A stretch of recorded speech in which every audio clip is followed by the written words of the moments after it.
Hi everyone, it's QuickyBaby and welcome back to World of Tanks, and today you're going to be seeing the highest damage that anyone managed to do in the entirety of 2023 that at least uploaded onto the What Replays website. Today we've got the pleasure of watching a Twitch streamer called Who is Impact, and I'll be linking through to their Twitch channel down below if you want to go and check out some of their live gameplay. It's going to be an absolute pleasure to commentate on arguably the best game of the year, and is it any surprise that it is in the T95 FV4 201, which is more commonly known as the Chieftain. And this is the unnerfed version of the Chieftain, which was nerfed in pretty much about August or September of this year. And this replay happened in March. Now, when you are full sweating in the what used to be, I guess, by far the best tier 10 heavy tank in the game, arguably still is, along with the 279E, right? Of course, you're going to load full gold. And what you're going to see in this game is just some absolutely incredible marksmanship. It's arguably some of the best marksmanship I think I've ever seen in World of Tanks with consistency. Now, the build that Impact is going to be using in this replay today is going to be gun rammer, obvious, on a high DPM tank like this. Well, at least what used to have high DPM, when it had 2,500 DPM, which has now been driven down to 2,200. They're also using vents, and they're using vert stab, so a full firepower build.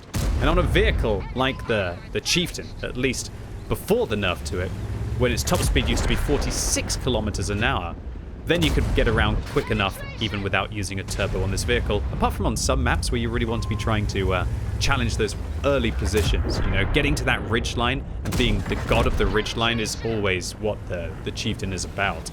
Now, to be able to have that kind of speed, you'd have to sacrifice a piece of equipment to use a turbo. Another thing to mention about this vehicle is that this full gold that Impact is going to be loading today used to have 322 millimeters of pen, but the nerfed Chieftain now only has, I think it's about like 320 or 311, and so that means that those shots that are going into the cheeks of the E100 just aren't so much possible now in the game. So this vehicle, it hasn't been absolutely destroyed, but it being this like overpowered god of the ridgeline that would also just have so many other aspects of the vehicle, like being super fast with the incredible damage per minute. Wargaming also nerfed the traverse speed of this vehicle as well, from 33 degrees a second down to 28, which means that it's definitely not more like a medium tank like it used to be.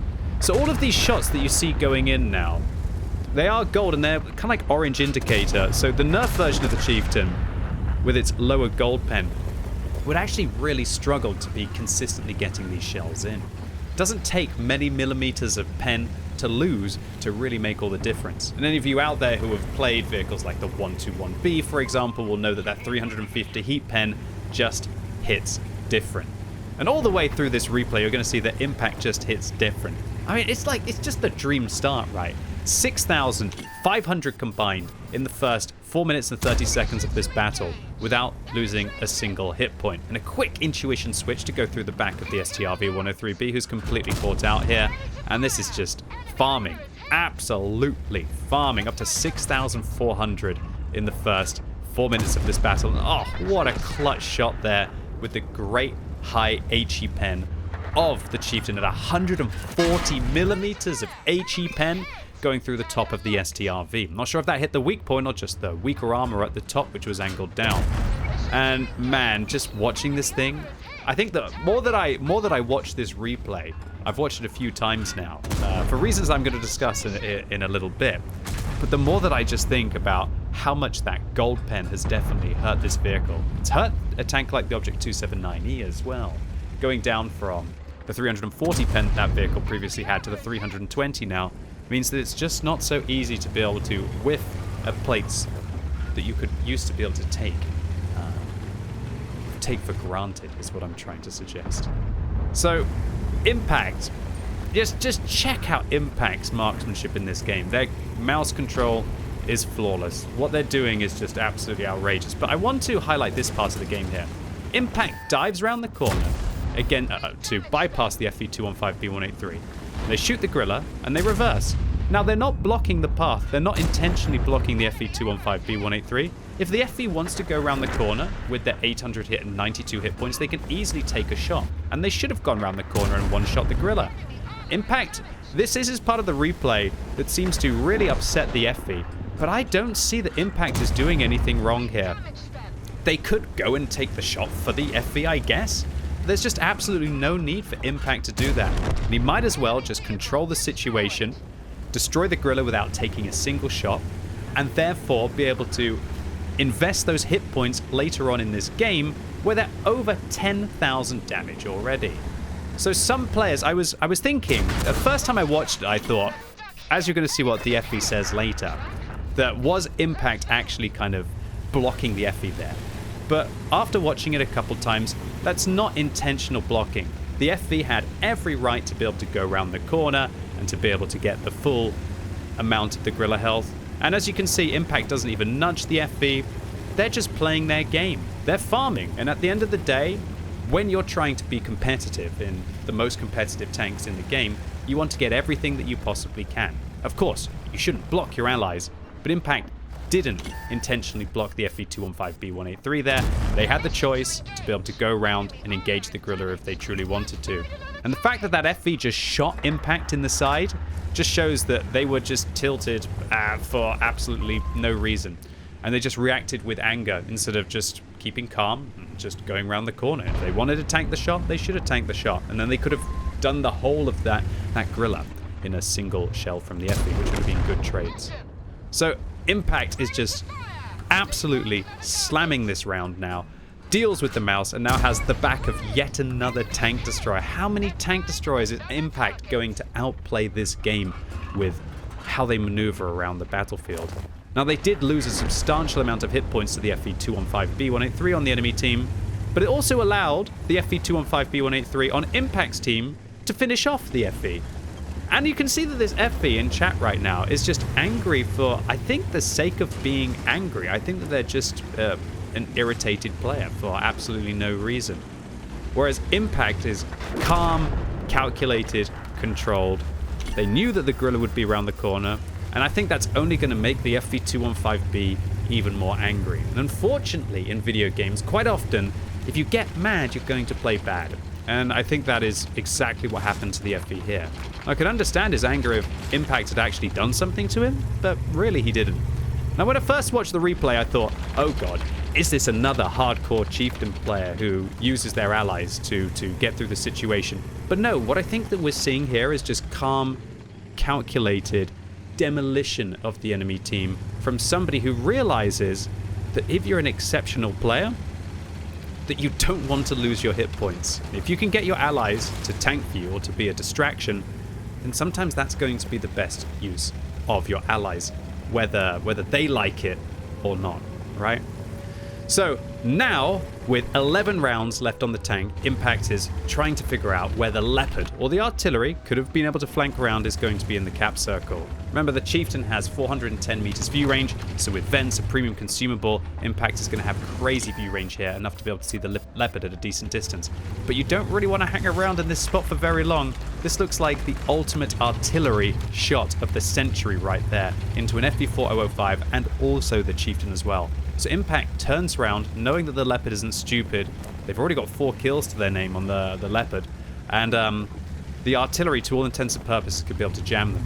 But it's not just that. It's about the fact that the Gorilla on the enemy team, who destroyed the FV215B, might be making their way towards Impact as well. And so by covering the rear here, the FV still got vision. Interestingly enough, the artillery didn't manage to shoot at the FV405, which suggests the artillery might be relocating in this scenario. But it's just one of those tricky situations. Even though, can you believe it, up to nearly 12,000 damage in this game, and it's already 13,000 combined. It's one of the most ridiculous games of World of Tanks that I've ever seen. Impact's team is still down by 2,500 hit points. That is just what you want to see. The Gorilla whiffs the shell. Impact instantly uses the repair kit to chase down the Gorilla. Knowing the reload in this scenario, Impact has to be careful though with the artillery shell, as it could come from anywhere, but also the enemy Leopard has started to pressure the cap circle. So Impact here is going to, instead of just come around the corner and tank the shot, calmly side scrape, but that allows the Gorilla an opportunity to escape. Now I think the Impact is worried about the artillery shell, which could be coming from anywhere. So by waiting for the spotting to finish, as we can see there, now they don't have to worry about the artillery, but they have to progress the situation as well. This is just, again, I'm going to say it, calm, calculated, controlled play. It's just really a beautiful thing to see. It's taking World of Tanks to an extreme. Unfortunately, the Leopard picks up their 5th kill of the game, which now means that Impact is alone in a 1 versus 3. But luckily, the Griller whiffs the shell. Impact, unable to have any more high explosive rounds, puts a round into the track of the Griller there, locking them in place. And I guess he's just got to hope that they have a bad repair crew. And in fact, they do. And Impact finishes them off now in a 1 versus 1 against a full health Leopard, although the Leopard also has a T92 as well. That was a clutch shot. I guess Impact realized that was their last chance to be able to interrupt. Now with 5 shells left. Now with 440 alpha damage, that means Impact is going to have to shoot this Leopard at least 4 times to be able to finish them off unless they Omega tier high roll these shells. But they've also got to watch out for the artillery that's going to be bombing it down upon them. They got 993 hit points left, which means they're going to be able to take 3 shots from the Leopard, again, unless they really high roll those shells or get a fire, or the artillery manages to go after them. So with 4 minutes left, Impact has to try and deal with this Leopard fairly quickly, but also has to be very careful about the artillery here. And I think that if I might critique Impact on any part of this gameplay, it's that they're not really jumping on the opportunity of trying to harass the Leopard. But when you have to also take a Leopard down from full health, it is also still understandable how Impact addresses this situation. And considering they're up to 14,000 damage, which is like 3k more than I've ever bloody done in World of Tanks, who am I to critique what Impact is doing here? So, oh no, Impact loses some hit points, and oh no, the first shell that Impact fired that didn't penetrate, now down to 318 hit points. Impact has to track the Leopard here, hits the track clutch, drives forwards to try and block the Leopard, and oh dear. Indeed, can you believe it? Such a heartbreak, boys and girls. Did you see that coming as the Leopard picks up a top gun while Impact picks up 15,000 damage dealt in a game of World of Tanks?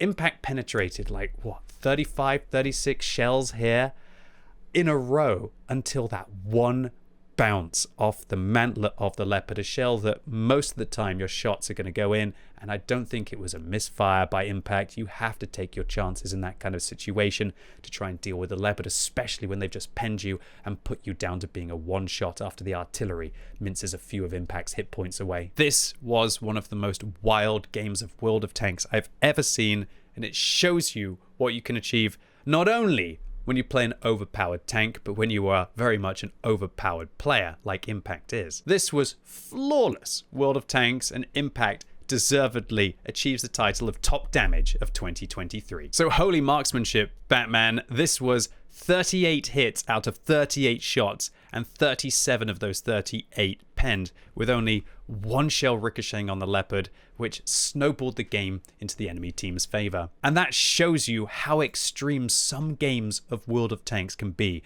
when you do 7 times the damage of anyone else on your team and do more damage than all of them combined, and it comes down to that one bounce that means that the battle is lost.